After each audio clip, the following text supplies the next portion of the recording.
আজকে যেহেতু শনিবার তো ভেবে নিলাম বাড়িতে রয়েছে দুধ, তাই দিয়ে ছানা ফাটিয়ে করব ছানার ঝোল। তাই জন্য নিয়ে নিলাম দুধ, তারপরে দুধটাকে ওভেনে বসিয়ে গরম করে ফুটিয়ে নিচ্ছি।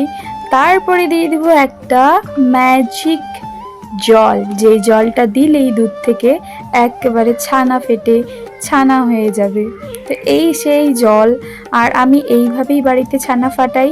আর বাড়ির ছানা খেতে কিন্তু অনেক টেস্টি হয়। সরি আমি এটাকে তখন থেকে ছানাই বলে যাচ্ছি, এটাকে তো আবার আপনারা পনির বলেন। হ্যাঁ, না আমিও বলি পনির। তো এই যে আমার পনির কিন্তু হয়ে গেছে, আর খেতে কিন্তু আমার দারুণ লাগে। আর দোকানের পনির খেতেও ভালো লাগে, কিন্তু বাড়িতে একটু বেশি ভালো লাগে। তাই জন্য আমি যখনই পনির খাই তখনই কিন্তু বাড়িতে এইভাবেই পনির বানাই। তো আমার পনির বানা ভিডিওটা তোমাদের কেমন লাগলো অবশ্যই কমেন্ট করে জানাবে। তো চলো এখন আমি পনিরের তরকারি বা ঝোল যেটাই বলো সেটাই রান্না করব। টাটা।